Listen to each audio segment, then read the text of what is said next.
público, nada melhor do que aplicar a palavra de Deus. Ou seja, todos os cultos, em casa, culto doméstico, seja na hora do levantado, deitado, tem que ter a palavra. Não pode faltar. A Bíblia diz que tudo subsiste no universo pelo poder da palavra de Deus. E hoje nós temos a oportunidade de tê-la impressa em mãos, de tê-la, como nós estávamos dialogando, pela internet, pelo computador. Nós temos hoje tanta facilidade que a Bíblia é sagrada. Olha, misericórdia, Jesus. Gente, pastor não é fácil não. O menino é animado. Eita. Então nós vamos orar. Eu gostaria de convidar o presbítero para vir fazer oração. Fazer oração inicial. Logo após, o Ministério do Louvor vai estar louvando a Deus com 2 louvores. E em seguida vamos começar com a palavra do presbítero. Vamos iniciar com a palavra. Queridos irmãos, pessoal da palavra do Senhor, oramos para ficar com o Senhor, Santo Deus eterno Pai que está no céu, eu te abençoe mais uma vez, a tua presença para te agradecer. Te louvo e te agradeço, Senhor Deus, pela oportunidade que me deste, e mais uma vez aqui na tua casa, Senhor, para louvar e adorar o teu santo e poderoso nome, e ao mesmo tempo, Senhor, aprender da tua palavra. Deus maravilhoso, abençoe teus filhos para vão cantar, Senhor Deus, os hinos que vai ser cantado, que possa vir tocar os corações. Deus, meus filhos que aqui chegaram, não se incomodam. Aqueles que estão a caminho da tua casa, traz em paz. Deus maravilhoso, teu filho vai nos trazer a tua palavra. Usa, toma nas tuas mãos, Deus. Vai querido ser conosco. Fica conosco, Senhor. Nos ajuda. É o que nós te pedimos e te agradecemos. Em nome de Jesus. Amém.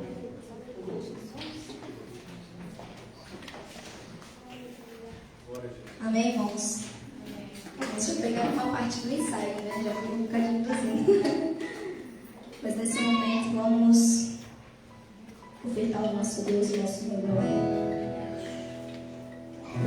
Todas as pessoas que não têm conhecimento, não têm dimensão daquilo que o nome de Jesus pode fazer nas nossas vidas.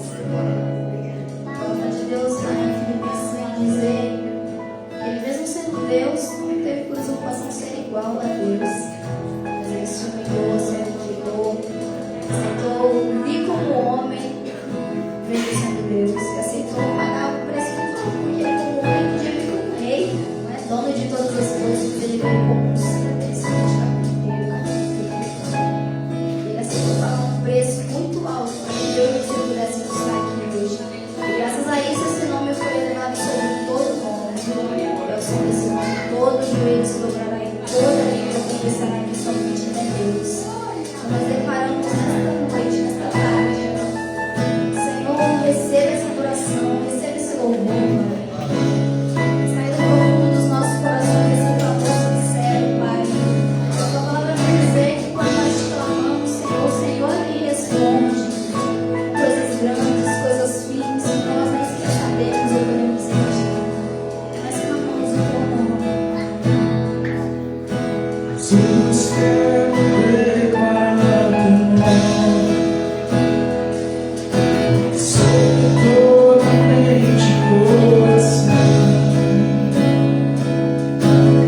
Meus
maiores sonhos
Glória a Jesus. Eu gostaria que acendesse essa lâmpada, por favor.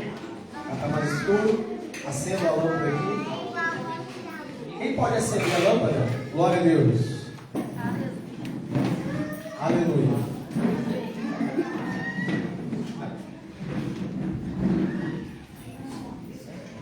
Glória a Deus. Meus irmãos, depois da nossa reunião, a gente está pegando o nome dos irmãos que estão participando pela primeira vez. Os que já sempre estavam conosco, os cultos, os irmãos já sabem, já tem os nomes, comissionário. Glória a Deus. Então nós já vamos citar os nomes dos irmãos.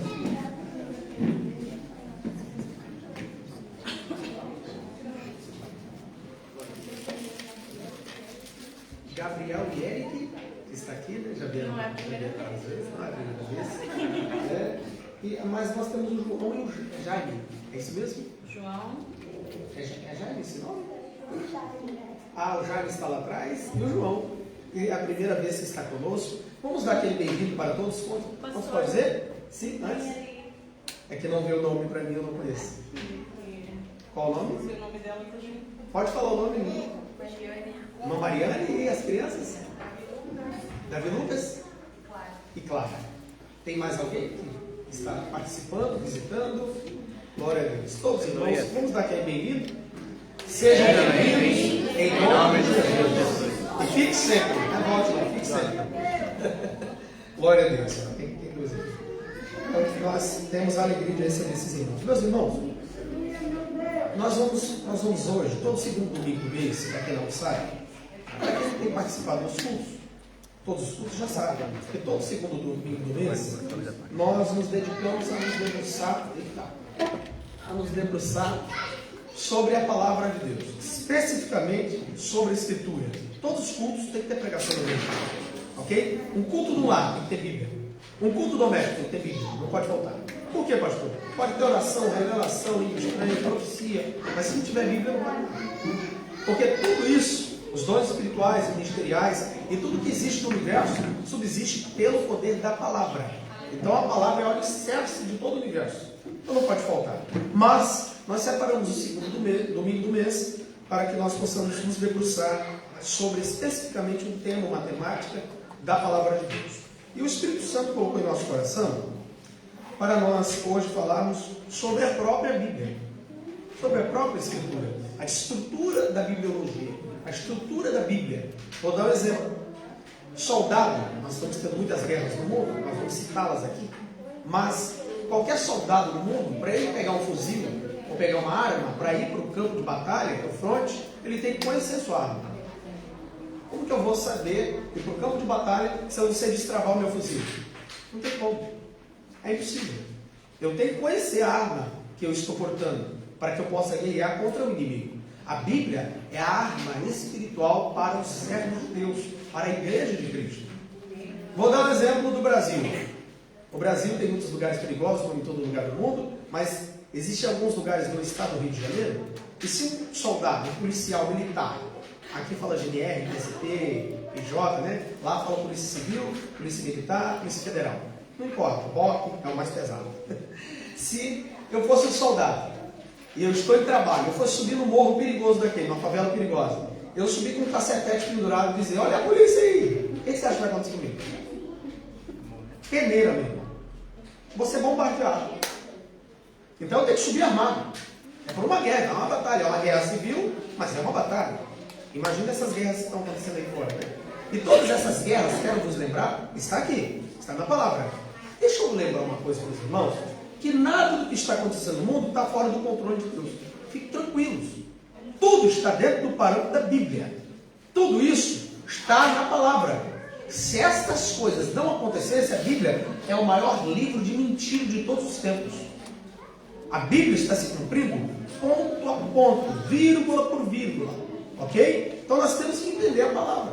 Então, o que eu quero dizer? A Escritura, a palavra de Deus, é uma arma espiritual na mão do crente. A Bíblia, ela também é suprimento. A Bíblia é uma arma de suprimento. Eu me supro com a palavra de Deus, eu me alimento. A Bíblia também é um alimento espiritual, mas a Bíblia é uma arma de ataque, mas a Bíblia também é uma arma de defesa. Um dos quesitos que a Bíblia proporciona, ela é um arsenal, vamos usar assim. A Bíblia é um arsenal espiritual. E nesta guerra, nós não guerreamos contra carne nem sangue. Não é contra um exército terrorista, não é contra o exército de uma outra nação inimiga. Nós guerreamos contra anjos caídos, demônios. E contra estes, nenhuma arma física é possível detê-los. Somente uma arma poderosa espiritual, que é a palavra de Deus. Quem pode dar glória a Deus pela palavra? Então, se você não tem a sua Bíblia impressa, mas hoje tem tanta facilidade, tem a Bíblia no telemóvel, tem a Bíblia no computador, no iPad, iPod, tem tanto tipo de forma hoje de ter Bíblia. O ruim é se você não tiver a Bíblia. Hoje até o surdo consegue ter acesso à Bíblia. Até o cego consegue ler a Bíblia em braille.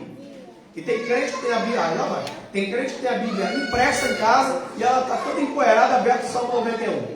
Não vai resolver nada. Salmo 91 não vai te proteger, aberto. Nem 23, nem número nenhum da Bíblia. O que protege é a prática desta palavra. Ok? O que protege é a prática. Não adianta também ler ela muitas vezes. Tem que praticá-la. Você pode ler ela 20, 30, 100 vezes. Pratique pelo menos uma vez. Ou se esforce para praticá-la. Isso já é o suficiente no mundo espiritual. Então nós vamos abrir a palavra. O Espírito Santo vai fazendo os textos saltar na frente. Salmo 119, a estrofe de número 105. Salmo de número 119, a estrofe de número 105. Se puder colocar na tela aqui, quem tem a Bíblia, vai anotando, escreva, quem tem caderno, lápis, caneta. Salmo 119, a estrofe 105. Vamos ler juntos? 1, 2, 3. Lâmpada para os meus pés é a tua palavra, e luz. Como que era a lâmpada antigamente? Deixa eu pegar um exemplo. A lâmpada de antigamente era uma lâmpada individual, era pequena. Ela cabia na palma da mão do portador. Ok? A lâmpada só servia para quem estava portando ela. Então só dava para enxergar um passo à frente com essa lâmpada. Porque ela era pequena, não tinha luz elétrica. Então, quando se andava naqueles lugares antigos, não existia luz elétrica. Até hoje tem lugares escuros. Imagine andar naquele tempo que não tinha luz elétrica. Então existiam lâmpadas que o portador levava nas mãos. E o máximo que essa lâmpada poderia iluminar para o portador dela era um passo à frente. Somente. E agora, o salmista fala que a palavra de Deus é a lâmpada para os meus pés e luz para o meu caminho. Exatamente dentro da teologia, exatamente dentro do pano de fundo cultural e histórico de Israel e das outras nações. Agora abra aí também Evangelho segundo João. Evangelho segundo João, capítulo 5, verso 39. Palavras de Jesus. Evangelho de João, capítulo 5, verso 39. Evangelho segundo João, capítulo 5, versículo 39. Vejam só o que Jesus diz acerca da palavra, acerca da própria Bíblia. Acharam? Evangelho de João, capítulo 5, verso 39. Enquanto vai achando ali, eu vou ler. Examinais as Escrituras, plural, porque vós cuidais ter nelas a vida eterna, e são elas que de mim testificam. Amém? Jesus está falando do Antigo Testamento, tá bom? Ainda não existia o cânon, vou explicar isso depois. Não existia a formação do Novo Testamento. Ele está dizendo que o Antigo Testamento, ou o Velho Testamento, o período veterotestamentário, já era o suficiente para testificar acerca dele. Só o Antigo Testamento. Um certo doutor da igreja, um pai da igreja, são discípulos dos apóstolos, ok? Pais da igreja, uma doutrina chamada patrística. São os pais da igreja, são discípulos dos apóstolos. Um deles disse que se existisse no Novo Testamento somente a carta de Paulo aos Romanos, já era o suficiente para pregar o Evangelho. E é verdade. A carta de Paulo aos Romanos é um resumo do Evangelho. Agora abra a Bíblia também, vamos de Bíblia. Se é para falar de Bíblia, você tem que ter Bíblia. Vamos também para 2 de Pedro. 2 de Pedro, capítulo de número 1, versículo 18 em diante. Agora, epístola geral, ou universal. Epístola universal geral de Pedro, capítulo 1, verso 18 até o verso 20. Olha o 18. E ouvimos esta voz dirigida do céu, estando nós com ele no Monte Santo. 19. E temos muito firme a palavra dos profetas, a qual bem fazeis em estar atentos, como a uma luz que ilumina o lugar escuro, mais uma vez, até que o dia esclareça e a estrela da alva apareça em vosso coração. 20. Sabendo primeiramente isto, 2 pontos, que nenhuma profecia da Escritura é de particular interpretação. Vamos para o 21 para fechar? Porque a profecia, palavra bíblica, tá? Não está falando dos profetas que profetizam assim de Senhor, não. Está falando da Bíblia, profecia bíblica. Porque a profecia nunca foi produzida por vontade de homem algum, mas os homens santos de Deus falaram inspirados pelo Espírito Santo. Vamos para outro texto da palavra? O negócio é Bíblia. Vamos lá. 2 Timóteo, segunda carta de Paulo a Timóteo, capítulo de número 3. 2 Timóteo, capítulo 3, versículo de número 14. Tu, porém, Paulo dizendo para Timóteo, tu, porém, permanece naquilo que aprendeste, de que foste inteirado, sabendo de quem o tens aprendido. 15. E que desde a tua meninice sabe as sagradas letras, que podem fazer-te sábio para a salvação, pela fé que há em Cristo Jesus. Você conhece? Toda a Escritura divinamente inspirada é proveitosa para ensinar, para redarguir, para corrigir, para instruir em justiça, último versículo agora, para que o homem de Deus seja perfeito e perfeitamente instruído para toda boa obra. Muito bem, meus irmãos, guardem esses textos. Aí está o pano de fundo, aí está a base singular para a gente aprender sobre a bibliologia. O que é bibliologia? Nós vamos ver isso. Logia, do grego, é estudo, tratado, ensino. E biblos, nós vamos ver que é uma coleção de livros. A palavra bíblios. Tá? Nós vamos aprender isso. Agora, é importante então nós refazermos aqui, se o irmão puder colocar, não sei se dá para colocar aquele pendrive, slide, fica mais fácil, que eu quero que todos participem, os irmãos. É muito importante você ouvir, mas o audiovisual é muito bom também. Não sei se é possível colocar ali. Muito bem. Está dando para enxergar? Acho que deveria apagar essa luz aqui. Só essa luz aqui. Senão eu já sou pretinho. Vou ficar mais. Ficou bom? Agora, olha lá. Não sei, vocês conseguem enxergar aí? O que está escrito então? Muito bem, é um, né? Tem 2, tem 3, e vai até o bacharel, vai até o mestrado, doutorado. Então aí é o básico. Em Hebreus tem um texto dizendo que tinha pessoas crentes que já eram para ter aprendido os rudimentos da fé. Rudimento são as coisas básicas. Para vocês começar a estudar a Bíblia, você precisa conhecer o básico dela. Tem gente que já quer pular para a escatologia, não sabe nem o que é isso aqui. Não sabe nem quantos capítulos tem a Bíblia, não sabe quantos versículos tem a Bíblia, não sabe quantas palavras tem a Bíblia, não sabe qual é o versículo maior, o versículo menor. Você tem que começar assim. O degrau, uma escada, não se sobe de cima para baixo, a não ser que você estiver na parte de cima. É perigoso até você cair. Mas para subir, você tem que começar do primeiro. Então, a teologia sistemática é uma doutrina que ela sistematiza, ela reúne várias doutrinas básicas, no mínimo 12 doutrinas básicas, sobre Deus, sobre a Bíblia, sobre o Espírito Santo, sobre salvação, sobre o pecado, que é a martiologia. Nós já aprendemos aqui sobre soteriologia, salvação. Aprendemos sobre angelologia, sobre anjos. Então vamos aqui. Mas na verdade o basilar, para se começar em tudo, é a teologia sistemática 1, que é a bibliologia. Pode passar a sequência? Vamos lá. Muito bem, pode pular, pode soltando, pode ir para o outro. Aqui, aí está.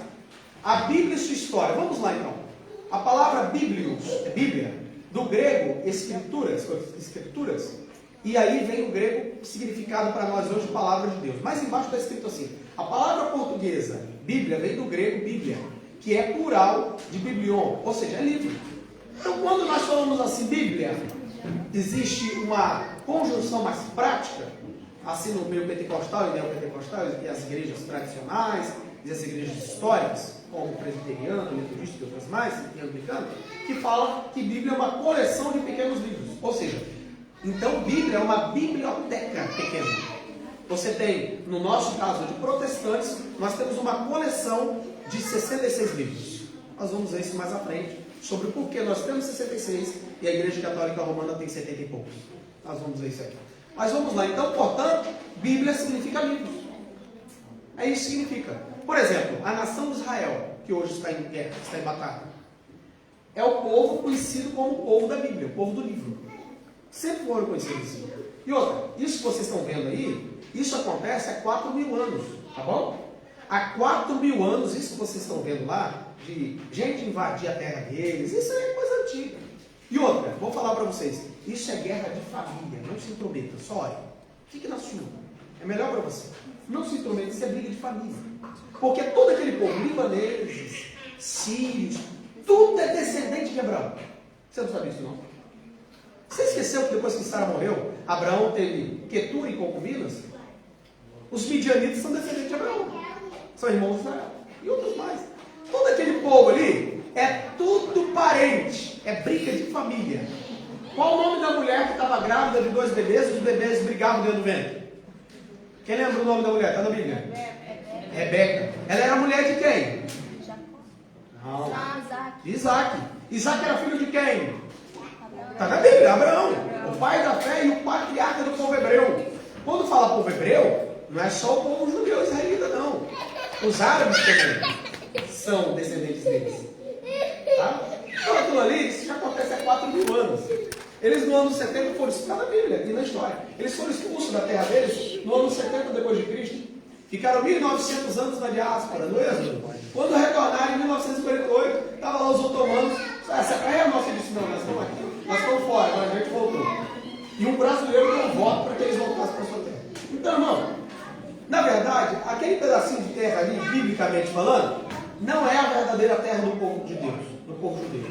A terra do povo judeu é toda a Cisjordânia, é toda a Gaza, aquilo ali tudo pertence a eles. Deus deu para eles. Quem é o dono da terra? Está na Bíblia. Quem é o dono da terra? É o Senhor Deus. Quem deu a terra para eles? É Deus.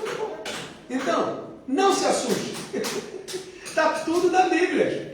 Só que hoje nós não vamos falar, perdão, sobre profecia, sobre escatologia. Mas isso ali são sinais do fim dos tempos. Israel é o relógio escatológico de Deus na Bíblia para a contagem dos últimos tempos. Tudo que acontece com eles mexe com o mundo inteiro. Você já viu? Mexe com o mundo inteiro. Está tudo certo. Que isso, pastor? Tudo está na Escritura. Não tem nada de errado. A Bíblia já tinha dito tudo isso que está acontecendo aí. E tem coisas piores para acontecer, isso é só isso. Então vamos lá. Essa palavra, voltando para a Bíblia, esta palavra deriva-se originalmente da cidade marítima da Fenícia, de nome Biblos. Por quê? Esse termo Bíblia tem a ver com a cidade fenícia Biblos. No Antigo Testamento era chamado de Ebal. Ele está em Josué e está em Salmos. Era um dos maiores e importantes centros exportadores do papiro, que era o papel antigo. Então daí que surgiu a Bíblia. Como que a Bíblia era escrita antigamente? Através das cascas dessas árvores que existiam na Fenícia. Tirava as cascas. Não sei se é possível passar a próxima imagem aí.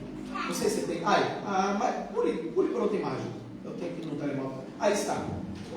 Então, a árvore chamada papiro é o nome de uma árvore.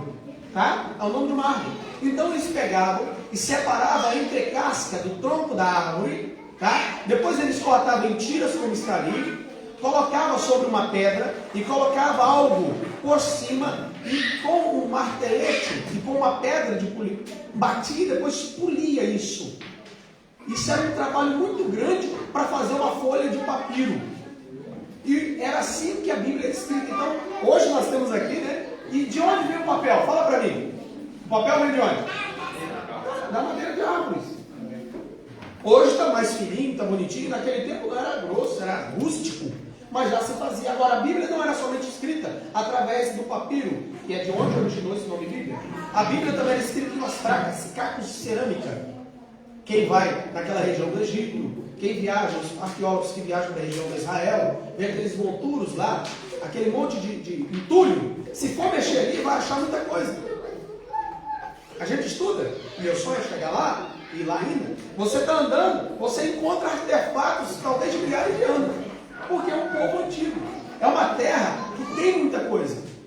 Não só Israel, mas o Egito, a Cisjordânia, todo aquele povo em volta ali. A Turquia também, a Turquia é muito forte, que é a antiga Éfeso. Quem não sabe, a Turquia é a antiga região de Éfeso. É a mesma Éfeso. Tem muita coisa ali dos tempos bíblicos, do Antigo e do Novo Testamento. Então a Bíblia, ela tinha formas de ser escrita, não somente através dessa casca do papiro, que é uma árvore fenícia, os fenícios, mas também ela poderia ser escrita em cacos de cerâmica, que é chamada ostracas, não está aqui, e também ela poderia ser escrita em pergaminho. O que é o pergaminho? É o couro do animal. Matava o animal, comia a carne do animal, tirava o pelo do animal, ok? Tratava o couro do animal bem tratado, e ele ficava um material para que pudesse escrever sobre ele. Nós não vamos entrar em pormenor aqui, mas a tinta também era feita da natureza. Existia tinta feita que era tirada de um molusco do profundo do mar. Era trabalhoso fazer a tinta, não era assim. E não era qualquer coisa da natureza que se encontrava, não vou entrar em detalhe agora, para que produzisse tinta. Quando Paulo fala para Timóteo, em 2 Timóteo, eu estou preso, me traga a minha capa, não era qualquer um que tinha uma capa, me traga a minha capa que ficou na casa de capa, e me traga os livros, porque ele era um grande estudante, o apóstolo Paulo, mas ele disse, mas não esqueça o pergaminho. Por quê? O pergaminho era a escritura sagrada. Então Paulo tinha acesso, não era fácil um amanuense, ou seja, alguém que muitas cartas de Paulo ele escreveu, mas a grande maioria ele ditou para alguém escrever. Ele ditou e alguém escrevendo. E quando ele diz assim, tem uma carta que diz assim, ó, vede que essa é escrita de meu próprio punho. Entenderam? Porque muitas cartas de Paulo eram falsificadas, seja no papiro, seja no pergaminho, que era o couro do animal curtido. Quem entendeu até aqui de momento? Então não era tão fácil. Como que eu poderia carregar? E outra, os papiros e pergaminhos eram enrolados os livros. Por exemplo, o livro de Isaías, 66 capítulos. Irmãos, hoje tragam para a igreja o livro de Isaías em pergaminho. Você ia ter que chegar com um caminhão aqui. Olha o tamanho dos rolos de 66 livros. De 66 capítulos, melhor dizendo. De 66 capítulos. Era gigantesco. Entenderam? Era muito grande, era muito difícil. Por isso que nas sinagogas existiam os pergaminhos ou papiros, que era lido pelo presidente da sinagoga, pelo rabino, ou pelo escriba. Tanto que Jesus entrou uma vez numa sinagoga e deram a ele, para ele ler o livro do profeta Isaías. E ele achou escrito. Por que ele achou escrito? Porque não existia capítulo nem versículo. Tanto o Antigo quanto o Novo Testamento foram criados capítulos e versículos que não existiam. O texto era escrito direto, no pergaminho, no papiro, no ostraco. Era escrito direto. Não tinha capítulo nem versículo. E nem esses negritos que nós temos em cima da Bíblia aí, ó, que são as epígrafes, os temas. Isso aí não é da Bíblia. Isso aí é coisa de editor. Então não vai muito pelo que está no tema, não vai muito pelo que está no rodapé da Bíblia, vai pelos versículos. Então não existia versículo, número de versículo e número de capítulo. Foi criado por rabinos no Antigo Testamento e por padres no Novo Testamento. Foi criado os capítulos e versículos. Pode passar, por favor? Muito bem, aí está o papiro, segura. Aí está o papiro, bem amarradinho. Existiam alguns que tinham selo. Por isso que lá na carta em Apocalipse diz, olha, tem um selo, os 7 selos. E esse pergaminho só poderia ser aberto se tivesse direcionado ao destinatário. Se abrir, gente, até hoje, se você abrir a carta de alguém, não é crime? É crime. Em qualquer lugar do mundo é crime você abrir uma carta, uma correspondência que não é sua. Imagina aquele tempo. Então, por isso que existiam as epístolas. O que é epístola? Vamos usar aquela linguagem do tesouro? Era uma sacola, era um invólucro, que pegava o pergaminho ou o papiro e colocava dentro. E pendurava nas costas. E o mensageiro levava a pé ou a cavalo, ou a navio, se tivesse condição para isso. Então não era fácil para que se tivesse acesso à escritura. Os nossos irmãos chineses, inclusive, as mulheres têm trabalhado muito na igreja escondida da China, por causa da cortina do inferno do comunismo que manda matar os crentes, e os homens são assassinados. Então quem lidera a igreja que está escondida nas cavernas são as mulheres na China. E lá, nos países que são perseguidos, o irmão que tem uma folha da Bíblia, meu irmão, uma folha, é uma alegria para a igreja. Alguém que tem uma folha da Bíblia. Você tem a Bíblia inteira e não lê ela. Você tem a Bíblia inteira e não estuda a Escritura, não examina. Não é ler a Bíblia como se fosse um jornal qualquer. Não. É a palavra, ela não apenas contém, ela é a palavra de Deus.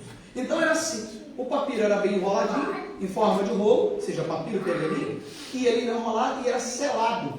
Por isso que Paulo, olha, estou enviando fulano de tal, para entregar a carta ao anjo da igreja, que está em tal lugar. ao pastor da igreja tal. E quando chegava nas mãos, só ele poderia ter autoridade para tirar e desenrolar e ler. Tanto que Paulo, quando escreveu para uma igreja, ele disse: olha, leia a carta que eu estou enviando a Colossos, a igreja de Colossos, aos Colossenses, uma das igrejas da Ásia Menor, também, que pertencia à região de Ásia. Ele disse: olha, a carta que eu enviei para vocês, mande ler de Laodiceia. E a carta que eu enviei para Laodiceia, leia entre vocês. Ó, você já achou na Bíblia alguma carta de Paulo aos Laodicenses?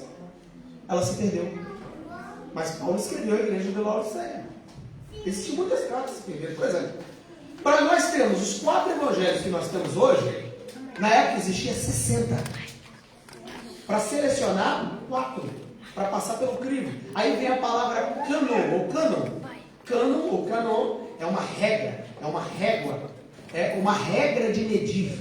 Ou seja, uma regra hermenêutica de interpretação. Existe, o que é hermenêutica? É a arte de interpretar o texto. Existe a hermenêutica jurídica, ok? O que é hermenêutica jurídica? Hermenêutica jurídica é uma interpretação de um termo jurídico, de jurisprudência e outras coisas. Ok? Existe a hermenêutica teológica, que é a interpretação de um texto, querido pastor. É a interpretação de um texto. Ok? Agora, vamos lá. Pode passar a próxima imagem, por favor? Glória a Deus. Muito bem, a inspiração da Bíblia. Aí está, 2 Timóteo capítulo 3, verso 16. Todos conseguem ler? Não sei se... Amém? Amém? Quem consegue ver, diga amém. Ok, então vamos ler. 1, 2, 3. Toda a escritura é inspirada por Deus e útil para o ensino, para a repreensão, para a correção, para a educação na justiça. Olha para que serve a palavra de Deus. Agora eu vou fazer uma pergunta para os irmãos. O que é inspiração? Vamos falar de nós, seres humanos? Vamos ficar mais fácil. Respiração, o que é? É de dentro para fora ou de fora para dentro? Respiração. Quando você respira, aí então você... Não é assim? Inspiração é o quê? Para fora. Entendeu? A palavra de Deus é o quê? Algo que sai de dentro de quem? De Deus. Inspirado por Deus. Deus faz assim. Existe um termo mais antigo, do hebraico, que fala o sopro de Deus. É isso que é a palavra de Deus. Se nós pegássemos, eu já disse aqui, vou repetir para quem não ouviu. Se Deus escrevesse, ou fosse falar aqui para nós, Ele mesmo, nenhuma carne sobreviveria. Todos morreriam. Só a sua presença mata. Imagine a sua voz mesmo, original. Mataria todos. Nós não temos, nós somos pecadores. Nós somos pecadores. Nós não temos nenhuma condição de ouvir a voz de Deus mesmo original. O que Deus faz? A Bíblia é Deus falando para nós com sotaque humano, com linguagem humana. É isso que é a Bíblia. Deus usa os homens para... A Bíblia, lembra que nós lemos? Lá está escrito em 2 Pedro que lemos. Homens santos inspirados por Deus. Alguém diz assim: mas a Bíblia foi escrita por homens. É claro que foi escrita por homens. Você que ele foi escrito por Deus? Lembra de Moisés no Monte Sinai? A Bíblia diz que Deus escreveu as leis, os mandamentos, com o quê? Com o que dele? Com o seu dedo. Está escrito, com o dedo de Deus. Como que Moisés saiu lá em cima? Com a cara o quê? Brilhando. Teve que botar um véu no rosto dele, porque uma nação de 2 milhões de pessoas não conseguia olhar para o rosto de um homem que tinha visto o escrito do dedo de Deus. Parou para pensar? E olha que ele era o Moisés, ele era o Moisés, não era o Osé, então. Não era nós, era o Moisés. Depois de Adão, foi o único homem que teve uma intimidade tão próxima de Deus, claramente. E saiu de lá assim. E mesmo sendo assim, depois, ele não pôde entrar na terra prometida, Deus falou: você não vai entrar na terra. Por quê? Porque eu falei para você, pela segunda vez, não era para você bater na rocha, era para você falar e você bateu. Só isso. Sabe, deixa eu explicar uma coisa. Deus não está preocupado com o seu sacrifício. É um pouquinho. Ele está preocupado em que se obedeça a sua palavra. Quem pode dar glória a Deus? É difícil dar glória a Ele, mas tem que dar. Entendeu? Por isso, por que quando Samuel chega no arraial, Deus tinha dado uma ordem para o rei Saul, o primeiro rei de Israel? Saul vai lá e elimina os amalequitas. Os amalequitas eram que nem esses terroristas que tem embaixo de Israel. Só que era 1 milhão de amalequitas. Eram ladrões do deserto. Era 1 milhão. Eles invadiam a terra de Israel, era terrível. Deus falou: Saul, está na hora. A taça da ira contra os amalequitas já encheu. E Deus usava, e até hoje usa Israel, como uma espada para punir as nações. Até hoje é assim. Até hoje é assim. Não mexe não. É sempre assim. Eu tive um professor, tive a graça de ter um mestre, e depois eu fui professor no lugar dele. E ele falava que em 67, em 73, ele já era um senhor de idade, ele estava na sala de aula e o professor disse: hoje Israel será limpo do mapa. E ele já era crente, ele voltou: não, hoje o Senhor dos Exércitos dará vitória ao povo de Deus. Ele era um garoto. A guerra de 67 foi a guerra dos 6 dias. Foi pego de surpresa. Sempre assim. Israel varreu seus inimigos. 73, surpresa, era uma festa que eles estavam festejando, o Yom Kippur, uma festa do perdão. E eles foram atacados por nações coesas, inimigas, quase 1 milhão de soldados, contra menos 400, 300 mil israelitas mal armados. Eles varreram, tomaram também a península do Sinai. Depois falaram assim: toma de volta o Egito para vocês. Então, a palavra de Deus foi entregue a este povo. Entenderam isso? Por isso que a Bíblia diz que a salvação vem de quem? E a Bíblia também vem deles. Nós temos que entender essas coisas. Então, voltando cá. Então, a palavra de Deus, ela é inspirada, soprada por Deus. Eu estou falando lá de Moisés, não esqueci, que Moisés teve que receber de Deus para entregar ao povo. Porque a vontade de Deus, na verdade, era que todo o povo subisse o Sinai. Só que não tinha condições. Não tinha condições. Não tinha como. Então Deus teve que dividir no pé do monte, no meio do monte e em cima do monte. No pé do monte ficou um certo grupo. No meio do monte foi os sacerdotes, Josué, só. E ficaram no meio do monte. E a Bíblia diz que quando eles olham, glória a Deus, quando eles olharam para o cume do monte Sinai, eles viram a majestade de Deus. Meu Deus do céu. E aqueles homens não tinham o que falar, porque quando você está na presença de Deus, você não tem o que falar. Você não tem o que falar. E a Bíblia diz que eles comiam. Deu fome. Comiam muito. Está escrito. São reações físicas que acontecem quando a palavra de Deus ela entra. Tem alguns, eu já tive caso de eu estar ministrando, alguém sentindo dor de cabeça. De eu estar ensinando alguém a vomitar. A minha esposa deve lembrar, eu era presidente de uma igreja, eu estava ensinando alguém a caminho endemoniado. É o poder da palavra. Não é o poder do pregador. Não existe grande pregador, existe a grande mensagem, a palavra de Deus. Ela faz efeito. Lógico que a vida de quem está portando ela, já viu um cano, um tubo, aqui fala tubo, né? A gente lá no Brasil fala cano de água, tubo de água. Se ele estiver entupido, a água passa? Assim é um pregador e um pastor.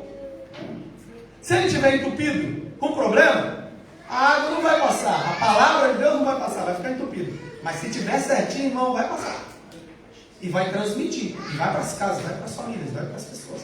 Assim é o efeito da palavra. Agora, a palavra de Deus, ela é inspirada por Deus, soprada por Deus, e ela é útil para ensino, para repreender. Tem gente que não pode ser repreendido, não? A Bíblia diz que Deus açoita e castiga a quem ama como filho. E com Deus não tem blá blá blá. Se Deus te corrigir, você tem que ficar calado. Se já viu alguém errado, não tem moral para falar. Você está errado. Se eu estiver errado, não, eu fico caladinho para falar o quê? Eu não tenho moral para falar. Eu estou errado, tem que ser repreendido. E acabou. Depois a Bíblia diz que também é para corrigir. A palavra de Deus é para educar na justiça. Só que quem estuda a Bíblia aprende também muita coisa. Eu tive um irmão em Cristo, um senhor muito simples, bem do campo, na linguagem portuguesa, para nós no Brasil, bem na roça, bem simples, não sabia falar direito. Aquele irmão nunca tinha entrado numa escola presbítera, pastor, nunca. E ele aprendeu a ler na Bíblia, diante de Deus, estou falando para os irmãos. Ele se esforçou e aprendeu a ler unindo as letras da Bíblia. A Bíblia era poderosa, ela é educativa. Na Bíblia contém geologia, geografia, hidrografia, matemática, física, existe tudo na Bíblia. Jurisprudência, qual é o livro que em todo lugar do mundo onde tem um tribunal se jura? A Bíblia. Por quê? Porque ela é a verdade absoluta. A palavra de Deus não é subjetiva, ela é a verdade. Jesus disse: eu sou o caminho, a verdade e a vida. Entenderam? Então, já que ele é o caminho, a verdade e a vida, ele disse: ele é o que? O verbo, a palavra. Ele é a palavra viva. Nós temos aqui a palavra escrita, ok? E antigamente era a palavra oral, não tinha escrita. Então era passada de pai para filho. Era passada de pai para filho. Um pai, a mãe, os descendentes, e ouvindo a palavra de Deus. Como que foi a criação? Noé soube através do seu pai. Se você fazer as continhas, o Adão ainda estava vivo na época do avô de Noé. É só ir para mim fazer as contas. Estava vivo ainda. Está lá. Entendendo? Que parece que é tão distante, nem não é. Então, vamos passar aqui. Então, sabendo primeiramente isso, que nenhuma profecia da Escritura provém aí de particular interpretação e elucidação. Eu não posso pegar a Bíblia e interpretá-la a meu bel prazer, como acontece. As pessoas leem a Escritura, ó, Deus falou isso, viu, irmão? Fecha.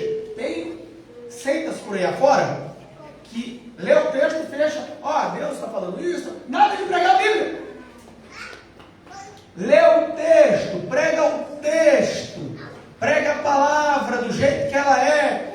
O que Jesus disse? Que eu não posso acrescentar e nem diminuir. Quer ver? Uma coisa que a gente diminui e aumenta. Jesus disse: no mundo tereis, mas tem de bom ânimo. Tem mais alguma coisa?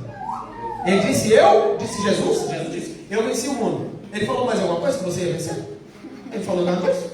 Que irmão, a gente perde para valer. A gente perde para valer. Quem venceu o mundo foi ele. Agora, quem subentende, aí já é uma elucidação pelo Espírito. Pera, se eu seguir os passos de Cristo, não está na Bíblia, mas se eu seguir os passos de Cristo, fazer aquilo que Paulo falou, que eu tenho que ter a mente de Cristo, ou seja, a minha direção, mente, tem que ser a direção, o meu olhar, o meu olfato, o meu paladar, a minha audição, o meu tato, todos os meus sentidos físicos, dentro e para fora. Se eu me esforçar para parecer com Cristo, eu também vou conseguir vencer. Aí sim. Mas não está escrito: vós também vencereis. Isso não está. Ah, irmão, está escrito na Bíblia que 1000 passará e 2000 não está isso na Bíblia. Quem falou isso foi o Nostradamus, rapaz. Foi Jesus que disse: não. Ah, porque eu ouvi um pregador pregar. Mostra na Bíblia. E mostra o texto. Irmão, a maioria do que pregamos, ensinamos e cantamos, nós ouvimos, não lemos. A maioria. Ó, tem famílias e igrejas que se dividem por coisas que ouviram e não leram. Nem tem certeza. Essa é a grande verdade. Por isso que os crentes de Bereia, os bereanos, Paulo foi pregar em Bereia. Eles não quiseram nem saber que era o Paulo. O problema dele é que ele é Paulo. O que eu tenho com isso? O negócio é se ele está pregando a Bíblia. A Bíblia diz que todos os dias os crentes de Bereia, Paulo estava pregando, eles conferiam na Escritura se o que Paulo estava pregando estava na palavra. Não interessa quem é o pregador, não interessa quem é o pastor, interessa se está na palavra. Agora, elucidação, interpretação, tem que ser coerente, tem que ser contextual, tem que ser histórica. Primeiro, quando você lê a Bíblia, pode passar o próximo slide, por favor. Quando você lê a Bíblia, está dando para enxergar aí, né? Acho que ficou bom aí. Não sei se os irmãos estão conseguindo ver. Essa telinha aqui é perfeita, essa linha eu não sei. Mas, quantas das vezes nós ouvimos pessoas falando da Escritura, parece que ele está falando uma anedota. Parece que ele está contando uma história em quadrinho. Ok? Eu não estou falando do estilo de pregação não, tá bom? Desde que cite o texto da Bíblia, para mim está valendo. Tá bom? Cada um com o seu cada um. Eu sou assim, desse jeito. Tá? Eu prego na Bíblia, eu tenho minha postura para falar da palavra, eu não fico com chocarrice, com brincadeira, porque não se brinca com a Escritura, se brinca com a palavra de Deus, porque ela é minha. A palavra não é minha. Eu posso fazer qualquer coisa com a minha palavra. Agora com a palavra de Deus eu não posso fazer não. A palavra de Deus não é minha. A palavra é dele. Então eu tenho que ter muito cuidado quando eu fizer uso da Escritura. Porque muitos, a Bíblia diz, muitos naquele dia me dirão, Senhor, Senhor, mas não entrarão no reino. Então, existe uma palavra grega chamada isagoge. Não vou entrar muito nessa questão das línguas originais, não vai dar. Mas isagoge, o que significa isagoge? A Bíblia entra para dentro de mim, bem simples, né? E eu entro para dentro da Bíblia. Aí significa isso agora, bem fácil para vocês entenderem. Ou seja, quando eu começo a estudar e examinar a palavra de Deus, em jejum, oração, consagração, com seriedade, levando a sério a palavra de Deus, não importa quem seja, levando a sério a palavra de Deus, o Espírito Santo de Deus, ele se encarrega de vir trazer luz. Porque quem traz, lembra, a lâmpada para os meus pés é a tua palavra? É o Espírito Santo que traz a interpretação da palavra. Por exemplo, Bíblias de estudo, deixa eu orientar, Bíblias de estudo, tudo que tiver nas Bíblias de estudo, no rodapé, nas colunas, tem Bíblia que tem colunas no meio, nos lados, tudo que tiver lá, tem Bíblias que tem compêndios inteiros dentro dela, sobre outros assuntos, tudo que tiver que for histórico, geográfico, hidrográfico, pode aceitar. Pode aceitar. Mas tudo que tiver o editor ou o compilador tiver dizendo isso significa isso, bote o pé atrás. Coloca o pé atrás. Não vai. Ah, porque na minha Bíblia diz que esse texto significa isso. Quem é o editor dessa Bíblia? Quem é o editor? Quem editou essa Bíblia? Quem fez a edição? Quem é o teólogo que examinou e escreveu esse comentário? Ah, é um comentário do Dr. John Wesley. Problema do John Wesley. Talvez por tempo dele valeu, mas para o meu não. Talvez o texto interpretado por ele naquele tempo dele, em 1800, deu certo, mas agora em 2000 e pouco não. Entenderam isso? Deus vai falar conosco com o texto, por exemplo, o irmão japonês, Deus vai falar no contexto para ele lá. É assim. O irmão africano, Deus vai usar o mesmo texto e a palavra vai fazer o contexto da vida daquele irmão e vai se encaixar na necessidade dele. A Bíblia é assim.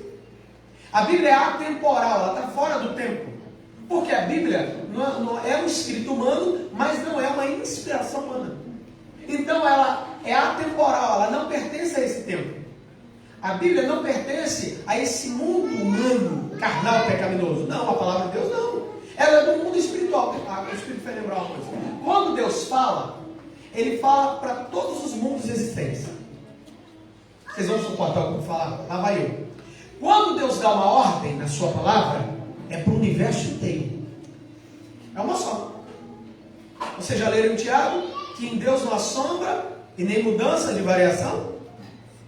Ele não muda, é o mesmo. Então se ele der uma palavra, comecei a ler, os irmãos começaram a chorar, só a leitura. Só a leitura. Quantas das vezes nós estamos em casa, os irmãos aqui, começa a ler a escritura. Obedece os pontos que tem agora. Hebraico não tem vírgula, não tem, mas hoje a tradução tem. Mas começa a observar os textos. O meu filho mais velho, faltou Levítico, né? Que é Números. Leia. Toda genealogia é importante. Cada nomezinho daquele lá é importante. O tabernáculo, medida tal, tantos côvados, tal. Tudo aquilo ali tem importância. Tudo tem significado no sacrifício de Cristo. Tudo. Por isso que a Bíblia diz, Paulo diz, toda a escritura é divinamente inspirada. Agora aqui está, escrituras da Bíblia. A Bíblia foi escrita, não é autores. Vamos tirar essa palavra? Irmãos, a Bíblia tem mais ou menos 40 autores. Não, a Bíblia só tem um autor que é o Espírito Santo. Só o Espírito Santo é o autor da Bíblia, da palavra. Tem escritores que foram inspirados pelo Espírito Santo. Mais ou menos 40. Mais ou menos. Aí existe várias pessoas, inclusive reis, camponeses, filósofos, pescadores, poetas, estadistas, estudiosos, etc. Por exemplo, Moisés era um líder político que estudou nas universidades do Egito, escreveu o Pentateuco, a gente vai ver. Pedro, um pescador, homem simples do povo, escreveu, nós já lemos o texto dele aqui hoje. Amós era um boiadeiro, cuidava de boi. Aqui fala vaca, né? Mas é vaca. Josué era um general, depois se tornou general, né? Mas era o companheiro de Moisés. Neemias, um copeiro, Daniel, o primeiro-ministro, Lucas, o médico, Salomão, o rei, Mateus, um coletor de impostos, que não era muito querido pelos judeus, porque ele trabalhava para o Império Romano, Paulo, um rabino de alto, um grande estudioso, era o quinto homem mais sábio da sua época. Foi escrito em vários lugares diferentes. Por exemplo, Moisés no deserto, Jeremias numa masmorra, em prisão, Daniel numa colina ou num palácio, Paulo, na maioria dos seus escritos, foi dentro da prisão, Lucas, enquanto viajava, João na ilha de Patmos, e outros lugares rigorosos e outros nos rigores, de uma campanha militar. No caso de Josué, né? Que venceu 30 e tantos reis. Já pensou? 30 e tantos exércitos, 30 e tantas nações. Você acha esse grupinho forte? Josué lá atrás, sem as armas de hoje, tecnológicas, venceu 32 exércitos, 30 e tantos exércitos. Você não sabe nada, Deus Todo-Poderoso. Pula para lá, pula o próximo. Vamos lá. Bíblia completa, 66 livros. Antigo Testamento, 39 livros. Todos já sabem. A Bíblia do Antigo Testamento, vamos falar para nós, não vamos entrar em pormenor sobre nenhuma outra religião. Outra, a Bíblia cristã, tanto católica quanto evangélica ou protestante, é a mesma, tá? Nesse sentido que eu vou falar é a mesma. O sentido, preste atenção, porque a Bíblia sagrada, cristã, do cristianismo, outra, catolicismo e protestantes evangélicos são cristãos, tá bom, irmãos? Tem que entender isso, botar na sua cabeça. Todos são cristãos. Existem divergências doutrinárias, mas são cristãos. Esqueça dessa situação, é outra religião. Não, uma religião só. Só que existem divergências teológicas. Isso não queremos falar disso hoje. Mas a nossa Bíblia é dividida em pelo menos 5 estágios. Pentateuco, o que é penta? É 5. São os 5 primeiros livros de Moisés, escritos por Moisés. Existem os livros históricos, que vai de Josué até o livro de Esther, os poéticos, que é Jó, aí dá para citar Jó, Salmos, Provérbios, Eclesiastes e Cantares de Salomão, o Cântico dos Cânticos, são poéticos, tem poesia. Os profetas maiores, quais são? Isaías, vamos lá? Isaías, Lamentações, Ezequiel e Daniel. São profetas maiores. Alguém pode me responder por que eles são chamados de profetas maiores? É onde contém as maiores profecias sobre a vida de Jesus. Mais ou menos. Vamos lá. Faz parte também. Faz parte também. Mas deixa eu lá. Não é apenas pela quantidade de número de capítulos. Porque, por exemplo, Isaías tem 66 capítulos. Não é isso? Jeremias tem muito também. Ezequiel também. Mas Daniel só tem 12. Mas você sabe quantos anos de ministério teve Daniel? 70. É pelo profetas maiores, é pelo tempo profético, e aí vem o segundo ponto que o senhor falou, e pelo efeito das profecias que há neles. Não quer dizer que os profetas menores são literalmente menos importantes do que os maiores. Não é isso? É pelo tempo de ministério que teve Isaías, Jeremias, Lamentações, Jeremias, pertence a Jeremias. Esse profeta, a mensagem dele não era fácil para ele pregar, o Jeremias. Ele só pregava lamento. Ele só pregava, a mensagem dele ninguém gostava de ouvir. Porque tem mensagens que ninguém gosta de ouvir, né, irmão? Deus não está nem aí se você gostou ou não. Deus vai se devolver do trono dele porque você não gostou da palavra dele. O problema é seu. Não gostei de ouvir aquela mensagem. Mensagem dura. Jesus tem a mensagem para isso. Quando disseram que a mensagem dele era dura, foram saindo do maior ao menor. Ele virou para os seus discípulos: vocês não querem ir também embora, não? Vai embora. A palavra é dura? Guarda-arroz e mentir da casa. Essa foi a linguagem de Jesus, bem nossa, atual. E aí um deles disse assim: para onde iremos nós? Se só tu tem palavras de vida eterna. Pode ser dura, pode ser rígida, mas é vida eterna. Irmãos, já pensou? Igual, tem o bebê mais novo, 3 anos. Ele está pintando e bordando de casa. Amanhã, eu chego para tudo. Para com isso, cara. Agora, olha lá, meu bebê. Autoridade, meu irmão. A palavra de Deus é autoridade. Então, os profetas maiores, eles tinham um tempo muito maior de ministério. E os menores, menos tempo de ministério. Não era pela quantidade de capítulos. Agora, deixa eu lembrar, repito, não é porque eram chamados no Antigo Testamento profetas menores que eles eram menos importantes. Por exemplo, nós temos um profeta ali, por nome Miqueias, que nele contém, se não me falha a memória, o capítulo 5, mas não preciso colocar, tem uma profecia que tu fraca. Fala a região que Jesus ia nascer e ia ministrar. É Miqueias que tem. Ele é menor, mas nele está a revelação de onde seria o lugar onde Jesus nasceria. Já parou a pensar? Então, não menospreze porque é chamado profeta menor, tem menos tempo de ministério. O Espírito Santo usa grandes e pequenos, usa maiores e menores. Entenderam isso? Então tá, agora vamos para o próximo lá. Próximo slide, por favor. Muito bem, aí está o Pentateuco, são os 5 primeiros livros do Antigo Testamento, método testamentário, escritos por Moisés. Pode seguir, por favor. Eu estou seguindo aqui, tá, irmãos? Os livros históricos, pode ir, por favor. No caso, os poéticos, os profetas maiores, pode ir para os menores, e pode pular a cronologia, porque não dá para falar isso hoje. Muito bem, aí parou. Muito bem. Então aqui eu estou resumindo a bibliologia. Então nós vimos aqui um exemplo da estrutura teológica do Antigo Testamento. Deixa eu lembrar que a Bíblia foi colocada assim no Antigo Testamento por rabinos e escribas, inclusive Esdras, inclusive foi no tempo de Esdras e Neemias que foi criada as sinagogas. O que é sinagoga? Casa de ensino da palavra. Isso é sinagoga. Os judeus têm sinagoga em todo mundo. Em todo mundo. Onde tiver uma comunidade judaica, tem uma sinagoga para no Shabat, no sábado, aprender a palavra. Hoje nós estamos aprendendo o primeiro dia da semana. Os judeus aprendem no 7º dia, que é o sábado. Ok? Então, não interessa o dia, tem que aprender a palavra.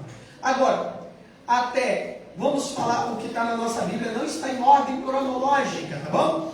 Gênesis a Malaquias. Malaquias não é o último livro do Antigo Testamento, mas foi colocado assim por organização. Interessante, que nem o Antigo nem o Novo Testamento está em ordem cronológica de datas, os livros, mas se concordam perfeitamente. Alguém perguntou para mim assim, pastor, por que a Bíblia, mesmo não estando em ordem cronológica, datas de cada livro do Antigo e Novo Testamento, ela não está. Ela não está. Mas por que ela se concorda? É porque só teve um autor, que é o Espírito Santo. Por exemplo, teve pessoas que viveram 600 anos distante uma da outra. Escritores que viveram 600, 500, 300 anos diferente um do outro. Teve um profeta que Deus mandou ele profetizar que nasceria um homem e ainda falou o nome do homem, Ciro. 200 anos antes do homem nascer. 200 anos antes do rei Ciro nascer, Deus falou, Ciro será meu servo. Não é porque ele era crente não, tá? É porque ele deveria obedecer o que Deus mandou. O que ele fez? Ele deu de novo, depois dos 70 anos do exílio na Babilônia, do povo judeu, Deus deu a ele a autoridade para que ele permitisse que o povo judeu voltasse para Jerusalém e reconstruísse os muros e a cidade de Jerusalém. Entenderam? E aí que eu queria parar nesse período. Nesse período, então, de Esdras e Neemias, que é o período mesmo, do período do final do Antigo Testamento, tá bom? Nesse período, quais são os profetas contemporâneos? Ageu é contemporâneo de Zacarias e Neemias. Zacarias, Joel, são contemporâneos, são profetas, chamados menores, e são do mesmo tempo. Por exemplo, teve um profeta que ele falou assim, olha, vocês estão preocupados, voltaram do cativeiro babilônico? Não te falei que o povo de Israel sempre foi perseguido, sempre foi tirado da terra deles, sempre foi invadido a terra deles? Isso sempre aconteceu, gente. Sempre aconteceu. E eles voltam de novo.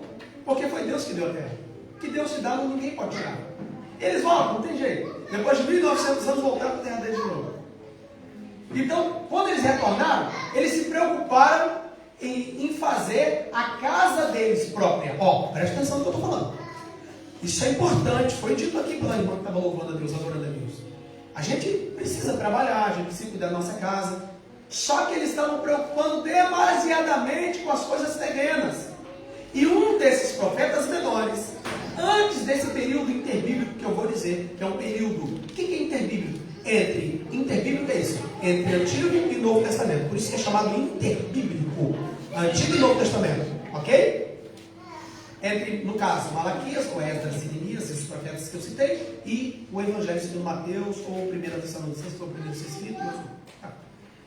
Então, nesse período, eles estavam preocupados em cuidar. Trabalhar, tem que trabalhar, irmão. Tem que trabalhar. Eu trabalho. Eu vi noite. Essa semana eu tive que trabalhar até ontem para hoje. Porque eu tenho 3 filhos e tenho conta para pagar. E eu tenho que trabalhar. Ninguém me dá dinheiro, não. Eu tenho que trabalhar. E eu trabalhei essa semana 6, eu trabalho de noite, de 10 a 6. A irmã também trabalha de noite. Eu tive que virar, porque eu tenho que pagar a conta. Tem que trabalhar. Mas meu pé está aqui, mas meu coração está lá. Sempre. Ontem mesmo eu estava colocando uma peça na máquina e o Espírito do Senhor veio sobre mim. Eu bradei em língua mesmo. Claro, para não escandalizar, falei para mim só. Como na igreja não tem intérprete, eu falo para mim. Se tiver todo mundo falando, eu vou falar também. Mas se ninguém estiver falando, eu vou falar só para mim. Mas tem que ter intérprete. E ali mesmo, eu não quero nem saber dos problemas. Cheio do Espírito Santo colocando a peça. Quero nem saber o que está acontecendo lá. Não quero saber. Porque meu pé está aqui, mas meu coração está. Onde está meu coração? Onde está o meu coração? Está o meu tesouro. É o que a Bíblia diz. Meu tesouro está no céu. Está em Cristo. Não interessa. Então, eles nesse período estão preocupados em fazer suas casas, botar granito. Tá engraçado que isso está na história. Preocupados em fazer suas casas bem ornamentadas.